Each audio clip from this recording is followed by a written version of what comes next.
the journey there was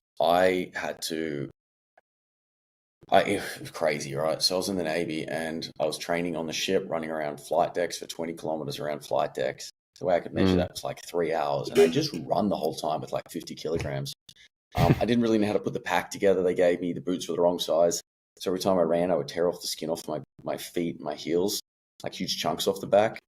And I just bleed all through my boots, and then methylated spirits them for the next week until they were kind of healed and the skin had leathered up again, and then tear it off again. And I kind of did the running where you're allowed to do it, like with just sort of like an emulation of a weapon, which I just used to shovel and then all the webbing and stuff and the equipment, and which is more of a sprint kind of run. And I do all these things. Every lunch I do like, outside I do like 3 sets of chin-ups and 3 sets of push-ups, and I just got it till I could do reps of 20 on each and reps of 50 on the push-ups. Until eventually I was like, all right, I didn't know what was normal and what wasn't. I had no one to compare myself with right? And I was a kid, so I hadn't really been around long enough to see shit.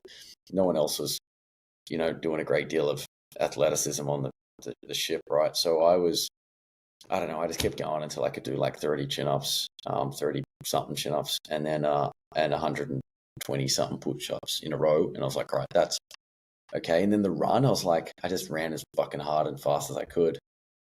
So when I actually put myself in for this Special Forces entry test, and the road was to go, first I thought it was going clearance divers first, then commandos, and then SAS. And I was like, yeah, fuck it, let's go in for a penny and for a pound. Let's do it all. That's what it takes. Then I realized I didn't have to do the clearance diver stuff. And there were more roadblocks to that in the Navy to get there than was just to go straight to the commandos, even though I didn't know anything for the commandos. But I did their entry test. I actually got roadblocked from that, by the way. The Navy were like, oh, we need this, electrical engineers, hard to come by, not easy to train, expensive. A lot of guys fail. So they kind of, just before we deployed one day, rather than me doing the selection test the week before, they were like, oh, actually, there's something wrong with your medical. I'm like, well, what? They're like, oh, we don't know, but we wouldn't be able to be there until Monday to review it, so you're going to miss your selection. Like, they deliberately sandbagged me. And I, ignorant at that time, I was like, oh, okay. And then they never told me, could never tell me. So then I did this deployment throughout Asia on the ship and kept training. And when I got to Singapore, I paid for my own flight back to do it, which is the last leg before returning to Sydney for the ship. And they were like, yeah, it's no problem. After this several months deployment in Asia, you can do that. I got there and I turned off to the test, and I came like first or second in everything. The only reason I came second in the runs was actually, I think I overtook a guy and came first in the sprint. It was because they actually didn't know the course and what was required of the Army. And I just had to sit behind the guy at the front to ensure that I knew where the fuck the finish line was and the turnaround point. Because I started trying to turn around halfway through when I was at the front of the run. And they're like, what the fuck are you doing? I'm like, I don't actually know, man. Like, no idea. Like, you're using a whole bunch of language I don't fucking know. You're doing a whole bunch of weird shit I don't know, like a completely different world from the Navy. But some senior SAS guys and special operations dudes saw that and did their absolute loyal and best work to bring me across. One was like a captain, I think it was Bram Connolly from the Commandos, and this warrant officer, someone from the SAS, and they got me across. They fought the Navy, did whatever the hell they had to, and got me across. And I started going through all the training and trying to catch up to do it all. And I got a hernia from overtraining at 19. Like I'm proper overtraining, right? Like definitely, for sure. Like I have no idea what a day off is. 3 different sessions a day. And then I went to the Army.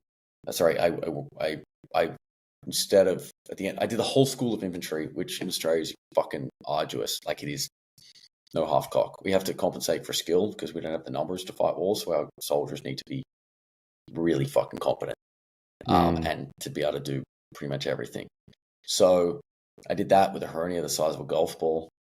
And it was apparent that you can't have a golf ball sticking out of your fucking groin because of the agony. And I would just walk along doing all these trudges with packs and shit, jamming whatever organ it was back inside of me. So at the end of it, they were supposed to go straight into some training to prepare me for the commandos. And then I went for their selection immediately after that.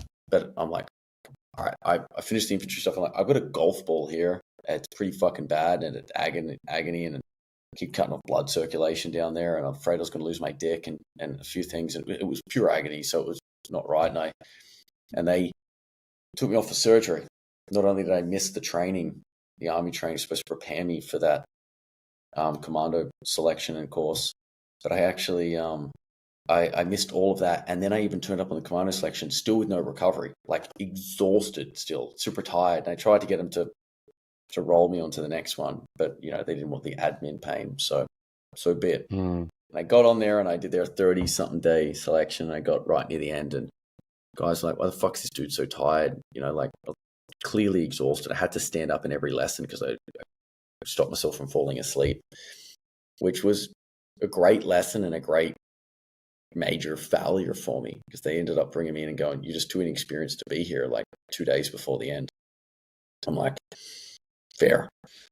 And then they sent me on my way to an infantry unit while I just kind of, felt sorry for myself and miserable and all this shit for a couple of days.